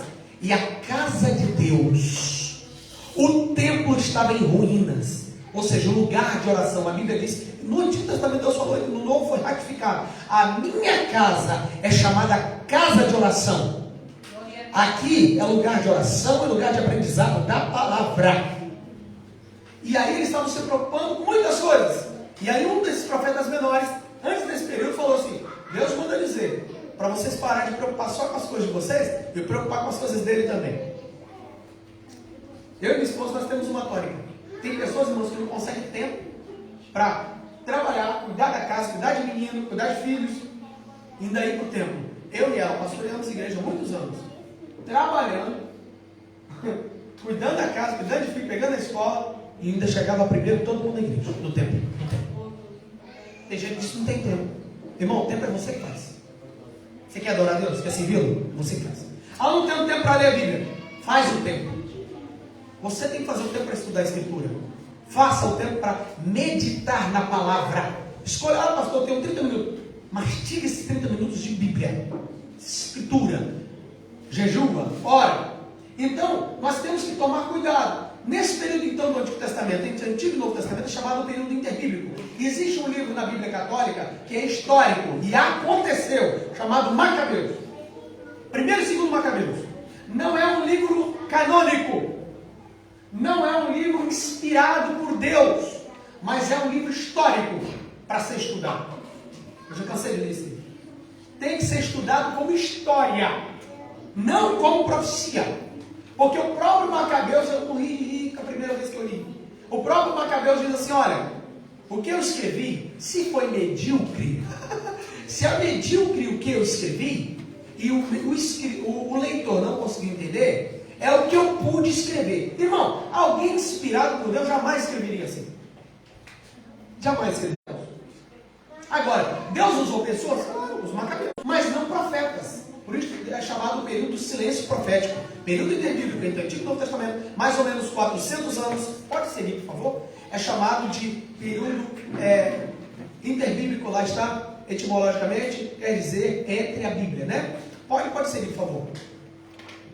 Muito bem. Nesse período, então, era dividido em 4 partes. Teve o Império Persa, ali está os anos antes de Cristo. Período grego, do Império Grego. Aí Alexandre Magno morreu com 33 anos, na idade de Cristo. Deu uma febre terrível nele. Era um general poderoso. Deu uma febre nele, mas já estava profetizado em Daniel que Deus mataria ele. Já estava em Daniel profetizado que ele morreria. E teve o período Macabeu, que está ali 167 a 63. Ou seja, quase 100 anos que essa família judaica poderosa levantou um exército e conseguiu, pela primeira vez, vencer um exército inimigo. E quando chegou em 63 a.C., o Império Romano derrubou todo o reino Macabeu, tá? E conseguiu governar toda aquela região que você conhece, Cisjordânia, Líbano, toda hoje, que é conhecida como Palestina, mas nunca foi, mas tudo aquilo ali, Israel, toda a nação de Israel foi dominada por eles. Pode saltar nesse período chamado interbíblico. Pode seguir. Sim, o Antigo Testamento, o Novo Testamento. Já tem tempo. Novo Testamento. Vamos lá. Quem sabe me dizer quais são o nome dos evangelhos do Novo Testamento?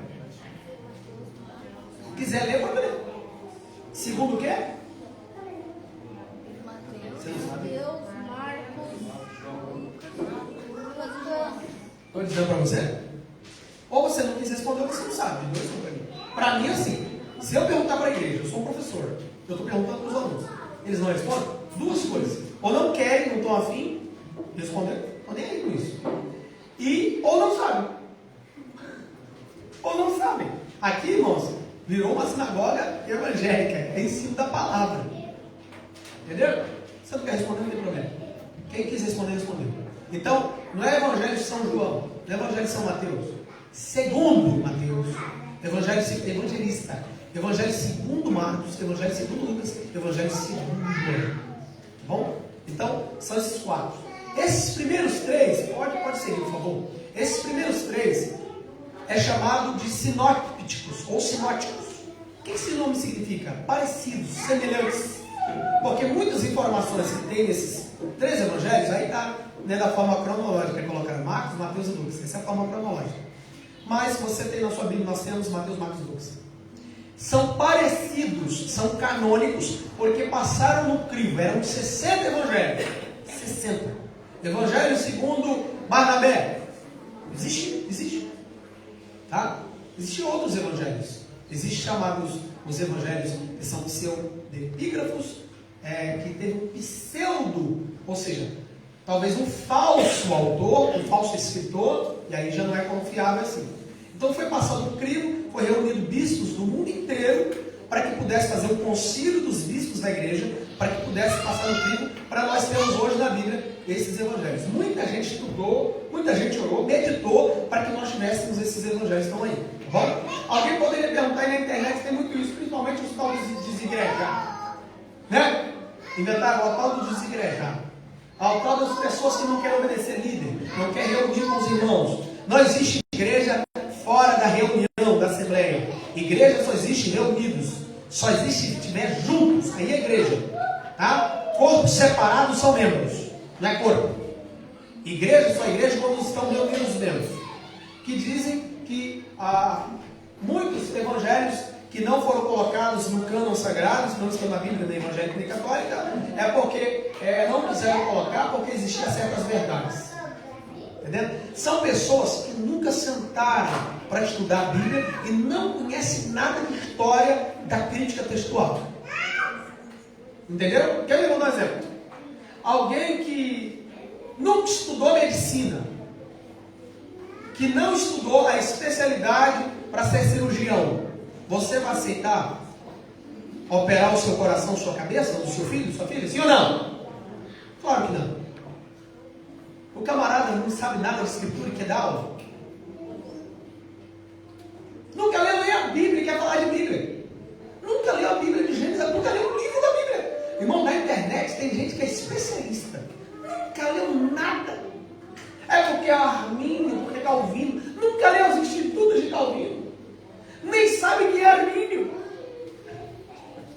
E ainda mais não sabe dos homens históricos, são homens pecadores, mas sabe da escritura. Então, agora, cada um de nós podemos sim, todos nós podemos estudar. Pastor, é só porque, o que significa a palavra clero? Clero, antigamente, e até hoje significa aquele que sabe ler e escrever. Deixa eu perguntar aqui. Responda, por favor, agora em nome de Jesus. Quem sabe ler e escrever? Então vocês são clero. Porque se falava clero, que era a elite da igreja, são os sacerdotes. Quem te falou isso? Clero, quem sabe ler e escrever, significa a palavra clero. Porque antigamente, só os bispos e sacerdotes sabiam ler e escrever. Quando teve uma ordem sacerdotal católica, começou a ensinar no Brasil, lá vai. Começou a ensinar no Brasil, tem que saber de história. Começou a ensinar no Brasil para os índios e para os africanos escravos. Ler e escrever, Marquês de Pombal expulsou eles do Brasil. Você sabe por que ele fez isso? Porque um povo que sabe ler e escrever não é escravizado, é inteligente. Estuda. Peraí, não é assim que falaram não, hein? Não é tudo isso que falaram não. Irmão, todos os dias eu assisto as reportagens. Eu conheci um rapaz, um brasileiro, que trabalha comigo. Ele vai fazer o mesmo tempo que eu estou aqui, vai fazer 5 anos. Ele nunca viu uma reportagem daqui. Eu falei, você, por favor, você tem que saber tudo o que está acontecendo. Eu estou nesse país e não sei o que está acontecendo. Não, não quero saber. Eu pago meus impostos, quero saber o que está acontecendo. Imagine a Bíblia.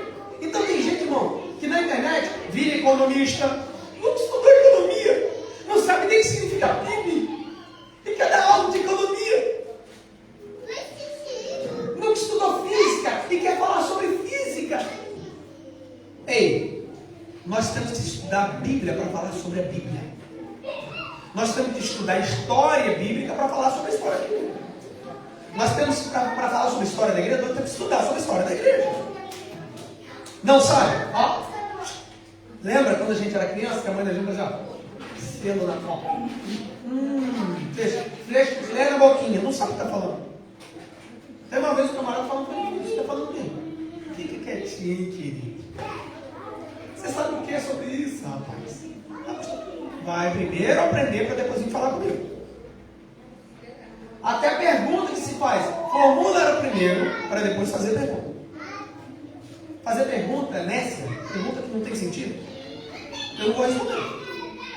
Pode ter certeza, se você vem fazer uma pergunta teológica para mim, tem pergunta da Bíblia, e a pergunta não foi coerente, eu falei, reformule a pergunta e depois você me procura. Você pode ter certeza. É orgulho? Não é orgulho. É para fazer você estudar, é para você pensar. Ei, não é só nós, não, pastor. Usei aquela passagem do 1 João, diz assim, nós não necessitamos de que ninguém nos ensine. Recebemos a unção do Santo. Né? E despreza as outras passagens que Jesus diz, examinar a Escritura. Sim, aqui, né? Como é essa aí, o senhor está falando? Escritura é o quê? Para ensinar. Redarguir, corrigir e educar na justiça. Quer dizer, não é só. Então, nós vimos que a palavra de Deus, os livros sinóticos são parecidos e semelhantes. João é o evangelho que fala especificamente para a igreja e apresenta Cristo como Deus, como divindade. Os outros evangelhos apresentam Cristo para os judeus, para os gregos. Tá bom? Pode falar. Para o mundo. Isso mesmo. E o evangelho de João apresenta Cristo diretamente para a igreja. Vamos saltar? A gente já vai terminando. Qual o livro histórico? Lembra que no Antigo Testamento tem vários livros históricos, de Josué a Esther. Lembra? No Novo Testamento só tem um livro histórico que fala 30 anos da história da igreja primitiva. 30 anos da história da igreja primitiva. Um cientista, um estudioso, ateu, que diz que não crê em Deus. Eu já falei aqui que para ser ateu tem que ter muita fé. Tem que ter muita fé para ser ateu.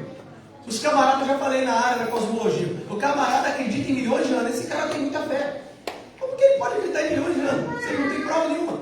Aí ele acredita que vão ver de macaco. Cara, é muita fé para acreditar, porque ele nunca viu isso acontecer. A fé é o quê? É o que eu não vi. Então ele tem que ter fé, ele nunca viu. É um bobo. E esse cientista, ele começou a estudar o livro de Atos dos Apóstolos para provar que a Bíblia era mentirosa. Sabe o que aconteceu? Depois de 20 anos, ele se converteu a Cristo. Porque ele confirmou que tudo, só o livro histórico de Atos, só o livro histórico, Bart Ehrman, que é o pai do genoma, que é o homem que institucionalizou a cadeia genética que conhecemos, dentro do laboratório, olhando uma célula, Deus falou para ele na célula. Ninguém tinha coragem para chegar perto dele, porque é um homem terrível, odiava qualquer tipo de religião, não é só cristão não, qualquer tipo. E ele, dentro do laboratório, ele disse, eu senti uma presença estranha, uma coisa boa. Quando eu olhei para a célula, ele disse, não é possível que isso se formou por si só. E aí, o Espírito Santo foi tocando nele, ele foi fazendo aquilo que você está fazendo, meu irmão. Começou a estudar a Escritura. Começou a estudar a Escritura. E a própria Escritura, Isabel, foi entrando, glória a Deus, foi entrando, irmãos, a Bíblia é maravilhosa. Eu me emociono, eu choro, ainda que a Bíblia, até hoje é a mesma coisa, como se eu estivesse lá atrás, é a mesma coisa. A Bíblia foi entrando nele, o Espírito Santo foi trabalhando nele, pelo poder da palavra. Então, o único livro histórico da Bíblia é o Atos dos Apóstolos. Por favor, pode seguir, nosso tempo terminando. Biblioteca, então, do apóstolo Paulo. Uma pequena Bíblia dentro da Bíblia do Novo Testamento. Paulo, ali o que compilou esse curso, ele colocou a Epístola aos Hebreus. É porque muitos teólogos creem que a Epístola aos Hebreus foi Paulo que escreveu. Mas eu quero enfatizar que ninguém tem nenhuma prova arqueológica ou escriturística para provar que foi Paulo. Se você ler a Epístola aos Hebreus, você vai entender que era alguém que entendia muito do judaísmo. Paulo era um rabino, entendia muito do tempo. Paulo entendia muito do tempo, mas a gente não pode afirmar que Paulo escreveu a carta aos Hebreus. Bom, alguém disse que foi Barnabé, outro disse que foi João Marcos, outro disse que foi o Dr. Lucas, o médico Lucas, que escreveu o Evangelho de Lucas e Atos dos Apóstolos, mas a gente não pode confirmar. Mas nós temos ali de Romanos, confiadamente, a Filemon, as cartas de Paulo. Aí está as cartas, e já tem as datas, né? As datas ali. Aí está as cartas de doutrina para a igreja. Doutrina para a igreja. O que é doutrina? Doutrina é algo imutável, que é atemporal, vale para todos os tempos, vale para todos os povos. As doutrinas que tem de Romanos a Filemon Vale para os japoneses, vale para os chineses, vale para os brasileiros, vale para todos. Ok? Sequência, por favor. A gente já vai fechando. Pode seguir.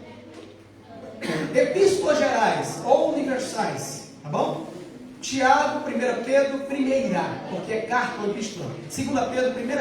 Você precisa entender isso. Os pregadores que diz que o povo de Israel não é o povo de Deus mais, é a igreja. Não. O povo de Israel continua sendo o povo de Deus. Pare com isso.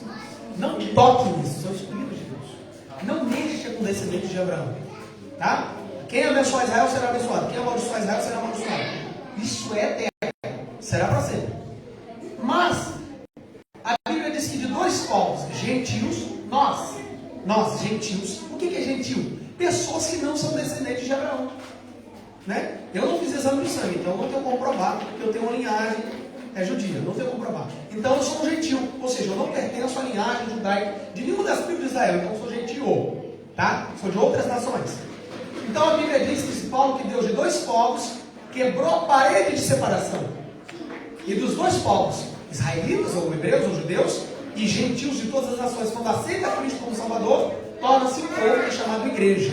Só que a Bíblia tem mensagem, amém? Glória a Deus.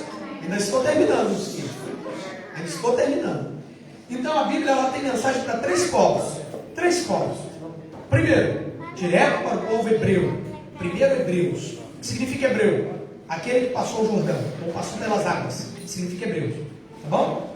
Depois se tornaram israelitas. Israelitas são descendentes das tribos de Israel. Jacó virou Israel. Não precisa entrar nisso.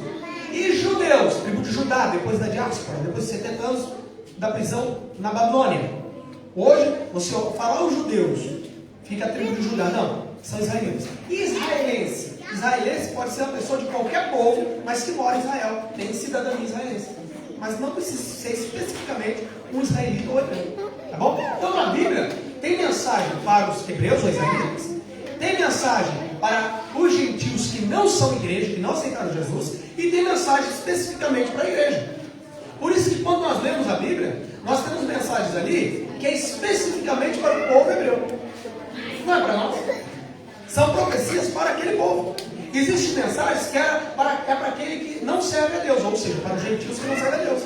Você também era, mas agora você é igreja. E tem texto que é diretamente para a igreja. Pastor, eu posso pegar textos que é para os hebreus, ou para aqueles que não servem a Deus, como modelo para mim? Pode e deve.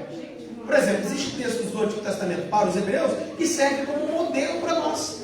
Jesus disse: examinais as escrituras do Antigo Testamento, porque cuidais nelas a vida eterna. E são elas mesmas que testificam de mim. O Antigo Testamento. Então você vai encontrar mensagens poderosas que tem gente que despreza o Velho Testamento. Não, toda a escritura. Não existiria novo sem o velho. Não existiria o novo sem o antigo. O Novo Testamento é o complemento, é a interpretação, é o cumprimento do Antigo Testamento. Tá bom? E eu quero terminar aqui, nesse último minuto, falando uma coisa aqui que muito importante sobre. Não vai dar para ler ele, mas eu leio aqui, porque está um pouquinho distante, mas eu leio aqui. Muito bem. A Bíblia, então, Antigo Testamento. Quem se lembra? Quantos livros tem no Antigo Testamento? Quantos livros tem no Antigo Testamento? 39. Diga, 39 livros. E o Novo Testamento? 27. É só fazer, né? 66 menos 39 chega 27. Nós estamos falando da Bíblia protestante evangélica, tá bom? Hoje não é dia para falar sobre a crítica textual. Não é dia. Vamos lá. Rápido questionário.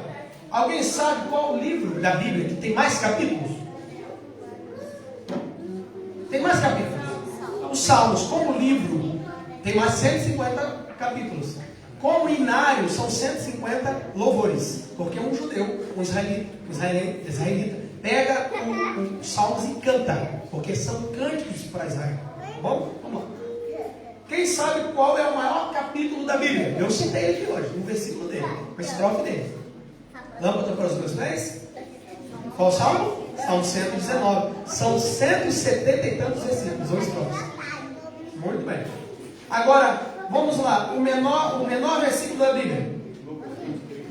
Lucas 20, 30. Lucas 20 também tem. Aí também tem João 11, 35. São vários, mas tem alguns que tem menos letra do que o outro. Tá? Muito bem. Maior versículo da Bíblia. Eita, glória a Deus, presbítero. Isso aí. Glória a Jesus. Rápido. Agora vai. Qual é o menor capítulo da Bíblia? Como capítulo? Não. É no Antigo Testamento. Fica mais fácil. E é um dos livros que eu falei. Isso.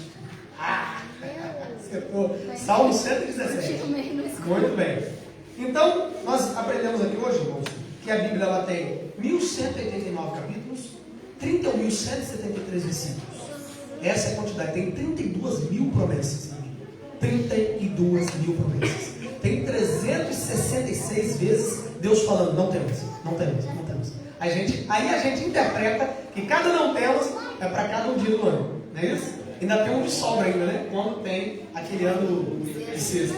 Deus já, vocês vão ter um de sexta. Então, deixa mais um. Poderia ser só 365. Então, a Bíblia é a palavra de Deus.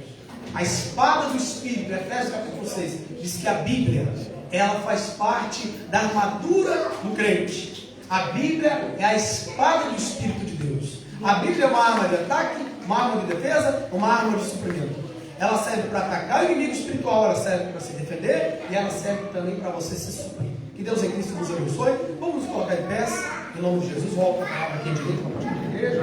E o pastor vai estar fazendo a oração e logo em seguida com Jesus.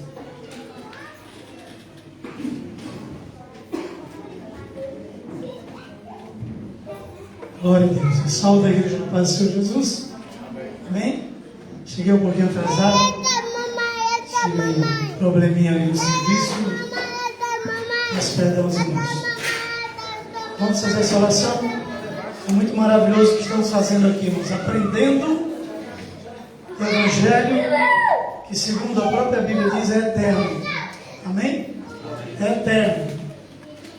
E isso que o pastor falou aqui, que nós temos que aprender, porque até o diabo conhece a Bíblia, mas muito bem não conhece. E isso é verdade. O inimigo sabe o peso da palavra, né? É tanto que quando você conhece, você vai expulsar um demônio, você fala a respeito da palavra, ele entende. Ele entende e ele já se cala, porque ele sabe o que está escrito. E nós muitas vezes não sabemos o que está escrito, né?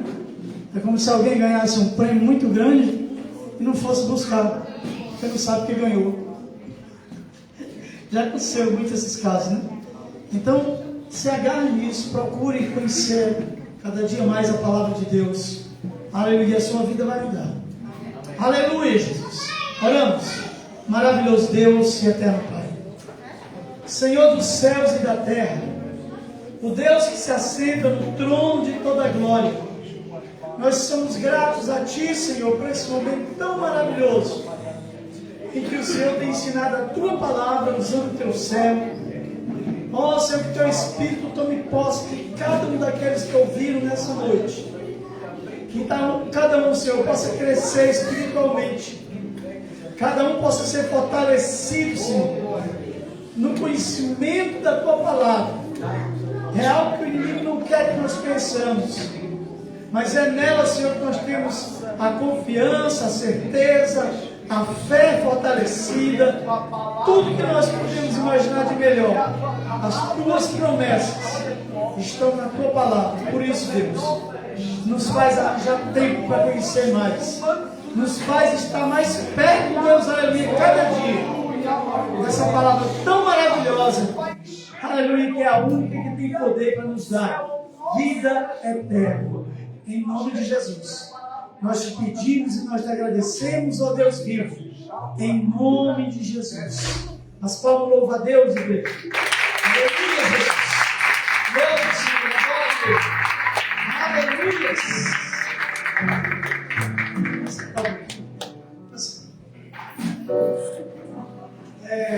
Aleluia, Jesus. Irmãos, está louvando. Mas antes.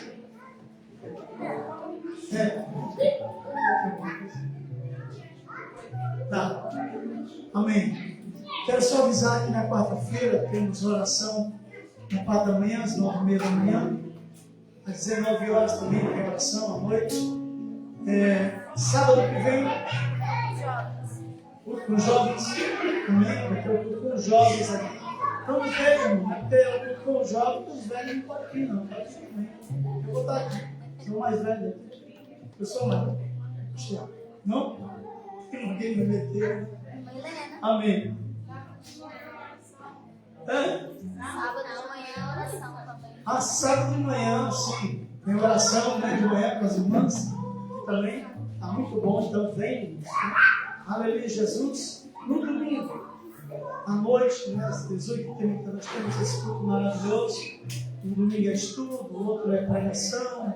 Né? Assim como o Espírito Santo vai trabalhando, mas é tudo para crescimento espiritual. Os irmãos estão alegres? Amém. É hora. Eu vou tirar uma oferta da obra de Deus, aproveitando essa alegria maravilhosa dos irmãos. E às vezes não fica à vontade para louvar a Deus também.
Você não vê como é importante se vir a Deus.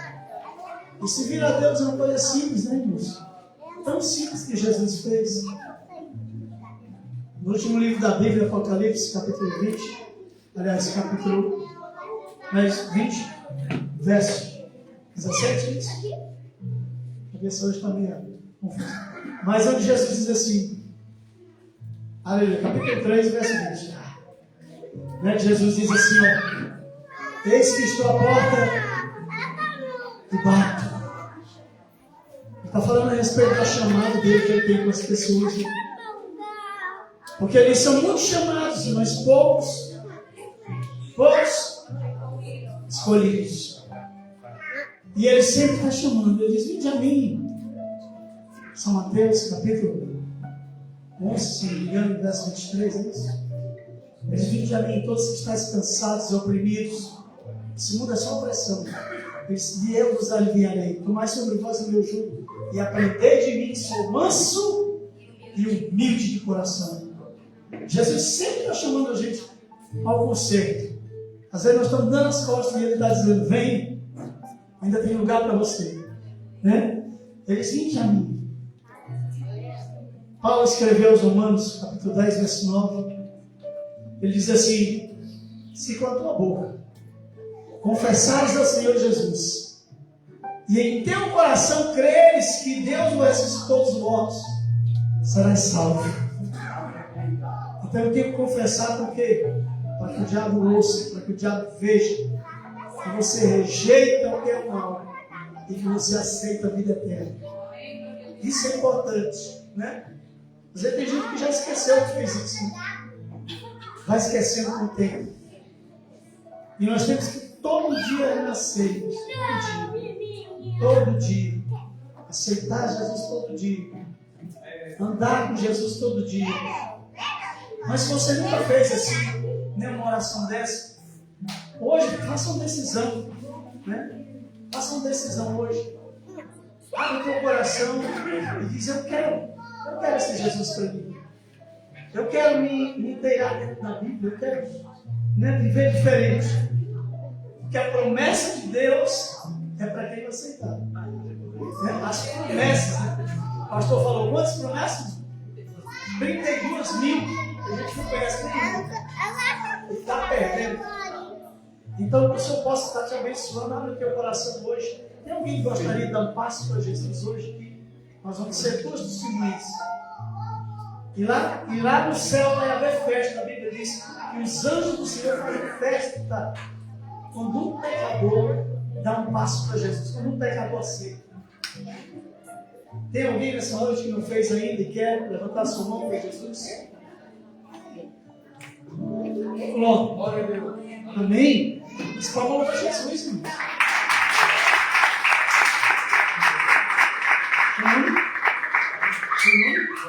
João? Ele é grandão, né? Olha, isso é um filho, né? Está olhando aqui, João? João, olha, de coração, sabe? A maioria aqui já fez isso. Não sei se tem alguém mais aqui que não fez. Mas é uma decisão que a gente toma de coração. Porque quando tu confessa com a tua boca, estás fazendo de tudo o que o mal tem contra você. Talvez muitas vezes o diabo já pensou em te tragar, matar, e não tem mais chance.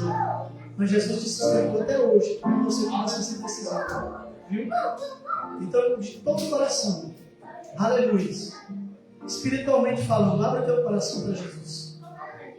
E fala assim para ele, Senhor Jesus, pode falar, Senhor Jesus, eu reconheço a tua glória, a tua majestade, o sacrifício que tu fizeste por mim na cruz do Calvário. E eu te aceito como único e suficiente Salvador. Senhor Jesus, te assento no trono da minha vida, no meu coração, e comanda tudo que é em mim, meus pensamentos, os meus caminhos, os meus passos. Muito obrigado, Jesus, escreve o meu nome no livro da vida. Nesses cantinhos, eu acredito. Me ajude, para que eu tenha força de prosseguir e te servir. Muito obrigado, Jesus. A igreja de terra, vamos orar pelo João. Senhor Deus, a vida do João, Senhor, eu estou orando por ele. Eu creio, Deus, nesse homem que o Senhor formou, o Senhor conheceu ele antes que ele fosse formado no ventre da mãe dele. E eu sei que hoje o Senhor está tomando posse da vida dele, escrevendo o nome dele no livro da vida aí no céu. E o Senhor vai ajudar ele, Senhor.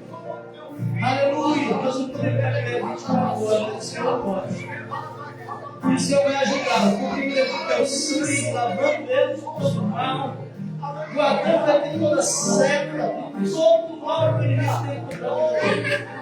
Em nome de Jesus, Pai, que ele está sentindo hoje aqui, cresça sempre na cara, mas que ele sinta a tua glória, a tua presença, enchendo a sua vida onde quer que ele for. Em nome de Jesus, nós aceitamos também o João Deus como nosso irmão, como irmão em Cristo. Aleluia, Jesus. Eu sei que o promessa pode entregar ele, enche a vida dele nesse instante. Aceita, Deus, no trono da vida. Em nome de Jesus, nós pedimos e oramos.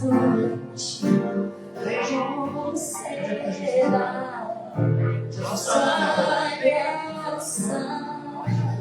E te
grande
Está aniversariando hoje, né? Para a gente orar por ele, em nome de Jesus.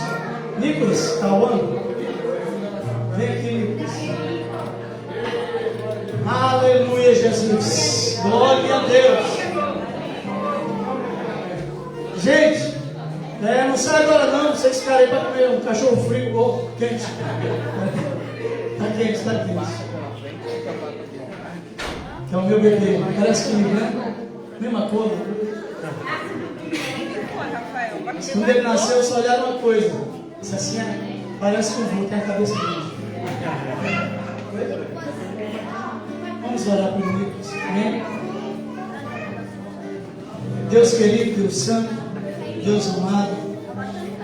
Oh Deus, eu quero te agradecer pela vida, Senhor, do meu neto, do meu Nicolas.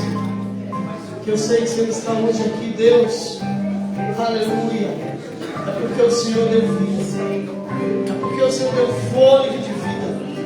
O Senhor tem sustentado ele até aqui, Senhor, e eu sei que muito mais vai fazer. Que o Senhor continue dando saúde, graça, sabedoria. Meu Deus, que o Senhor continue usando ele, Deus, para que ele conheça mais e mais a Ti. Em nome de Jesus, que ele seja exatamente